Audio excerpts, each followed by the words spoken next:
Hi there Scorpio, welcome back to Wild Lotus Tarot. This is going to be a weekly intuitive reading for December 21st to the 27th. Scorpio, let's do this and see what's on the cards for you. As per usual, I'm starting with the Work Your Light Oracle. We'll then grab you an overarching tarot energy from the Moonchild Tarot. I'll be using the Rider-Waite and my Star Child Tarot Akashic for the clarifier today. So Scorpio, we're getting very close to closing out the year. What a crazy one it's been.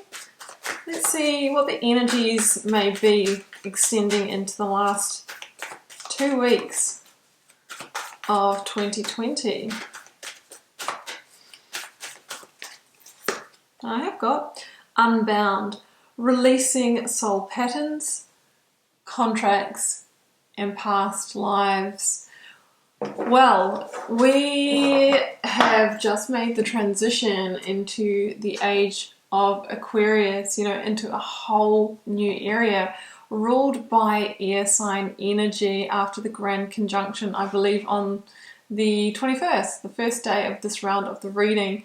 So it really is a new era, and if there is anything to be released, then it is the time to do that now. And you might say, well, how do I do that? I've done all this releasing. You can do your own rituals and just say, I am surrendering to the divine plan, releasing anything that is not in alignment for me. You can forgive and forget and all of those kinds of things. So it's saying there might be something that you need to liberate yourself from, to free yourself from, and it is the time to do that now energetically with what is happening. Let's grab an overarching tarot energy. We did just lose a candle there, sorry Scorpio.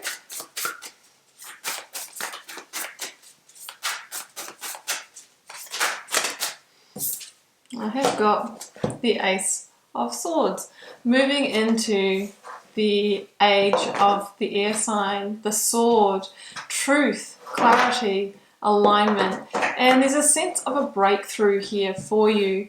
A breakthrough to your own authenticity, your own truth, holding firm boundaries for yourself, claiming a victory, gaining clarity on the way ahead, on where you really want to head with your life now that is truly aligned with your divine purpose.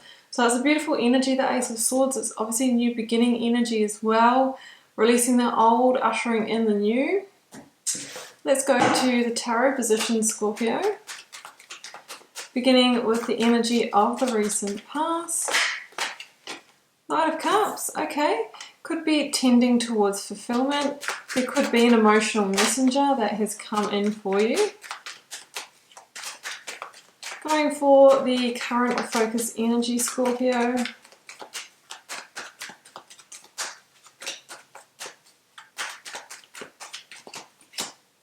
The Eight of Pentacles. Yeah, I mean, you might need to put a little bit of hard work in, but you are carving out a new path in your own direction here, it really says.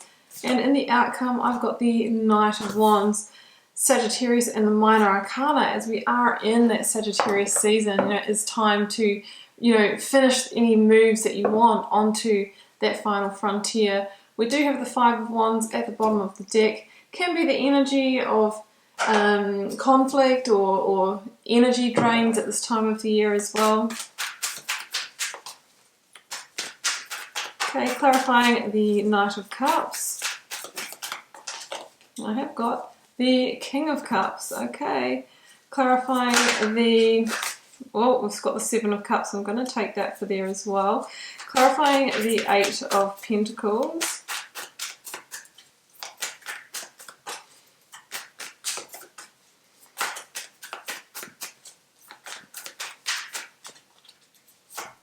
I have got the Four of Pentacles, clarifying the Knight of Wands. I have got, I've got two.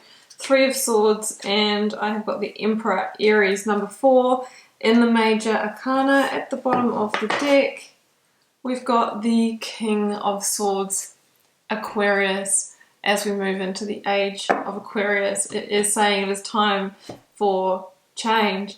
Okay. King of Swords here, I'm feeling this is an energy, not as a person, even though it is a court card.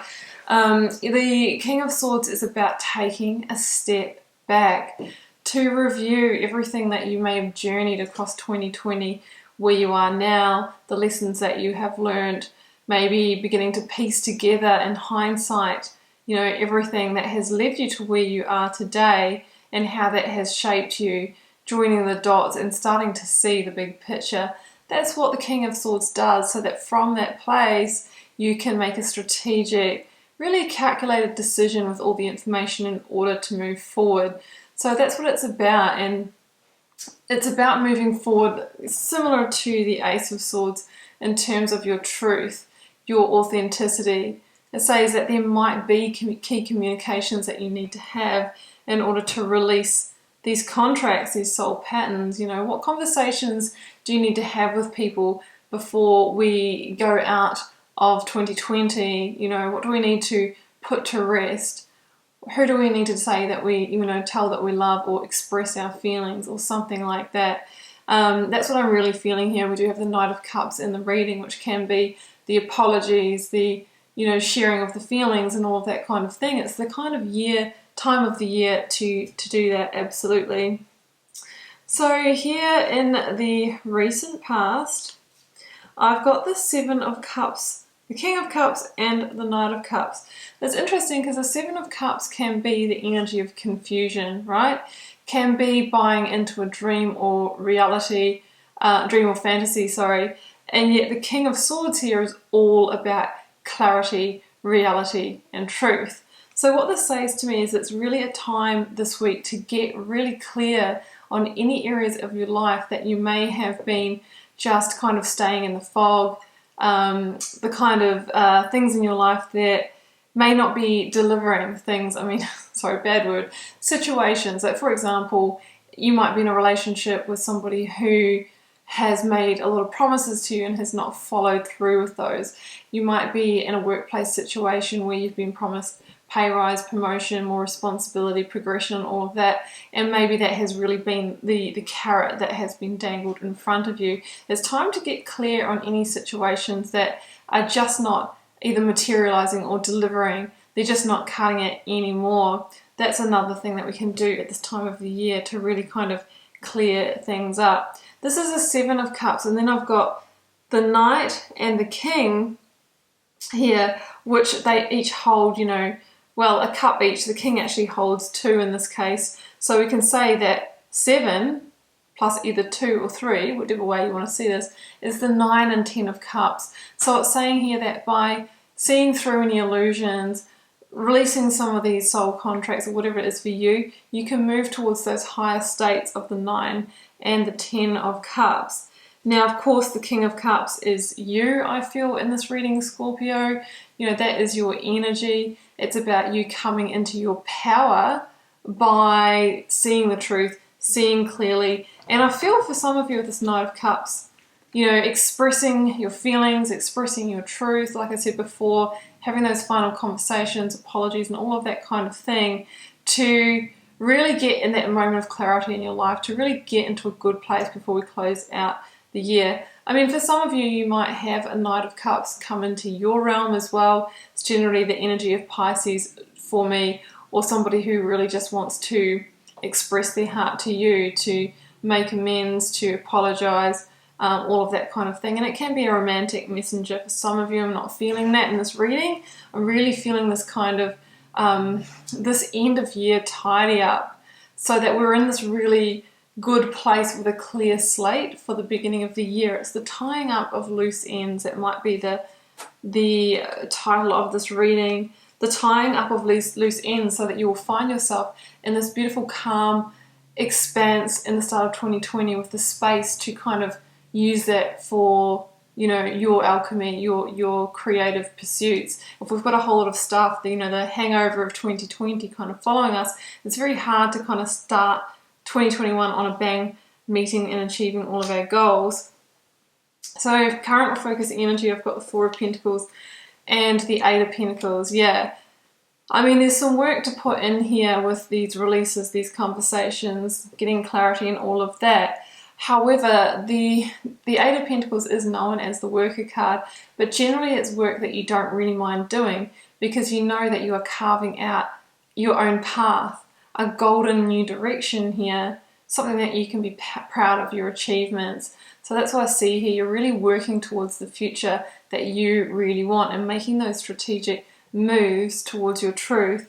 The Four of Pentacles can be that reminder to not allow the comfort zones, the fear barriers, the contraction, and all of that to stop you from moving ahead in this way, or to stop you from sharing your truth, sharing your emotions, sharing your heart. It really asks you to let go, to surrender, and move in the direction that you really feel you're being called to now. Sorry guys, I just have to say it is extremely hot in this room. It's probably about another 35°C day here in Melbourne, and up here in this room, which is an upstairs room, it's probably another few degrees on that. I have not been using the AC, but I'm surviving. Okay, so here we have in the outcome position, I've got the Three of Swords, and I'm going to bring in that Five of Wands there too, because for me it says that, yeah, there could be some hurt, some heartbreaks that are either resurfacing from the past, or that might be upon you this week from some of these conversations. So don't allow that to put you into a place of being triggered or feeling, you know, conflicted in any way. Just take it on and process those emotions. That's another way of clearing the space here. The Three of Swords can be the energy of shame and guilt and those kind of mucky, murky feelings that can arise when we start to talk about soul patterns and contracts and, you know, the things that we've journeyed with people. This is a real opportunity to transmute those, to feel it all, because an emotion really just needs to be felt in order for it to move through your body rather than being suppressed like it would in the Four of Pentacles. So we're going to feel it all. We're not going to allow that to conflict us. And we know that Three of Swords, being a 3, is actually the number of creation, because it's from those moments of hurt that we actually can really reach new creative depths. And generally it's coming from an ending, so we can create in that space. And what's the result of all this kind of journeying, this internal work that we see this week? Well, we have the Knight of Wands and the Emperor beginning to move forward into a new frontier, Scorpio, one where you will be the emperor, where you will be leading your own empire, an empire building in the way that you want. The Emperor is that energy of shaping your reality now in the way that you want to shape it, not in the way of the past, your ancestral line, the lot that's been handed down to you, the values that you've been inheriting from your parents and from their parents and all of that. This is a clean slate to create. The Emperor begins to make those strategic moves together with the King of Swords to shape his or her reality in the way that, you know, you really desire. It's that kind of energy. And the Knight of Wands is about taking the inspired action to move ahead and manifest. See the 1, 2, 3 sand dunes linking to that creative number again, to whatever it is that you want to start creating in 2021.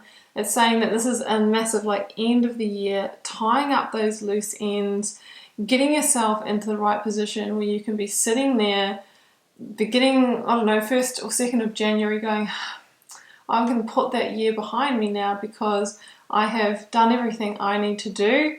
I've done my part, and now I can just, move on to the new.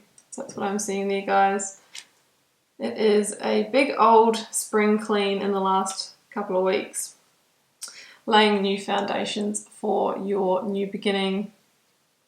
Okay, Scorpio, well, I'm going to leave it there, and I hope you enjoyed this reading. Do keep in mind it's a general reading for the collective, so it may or may not be your message this week, although I think probably we can all resonate with a little bit of this message.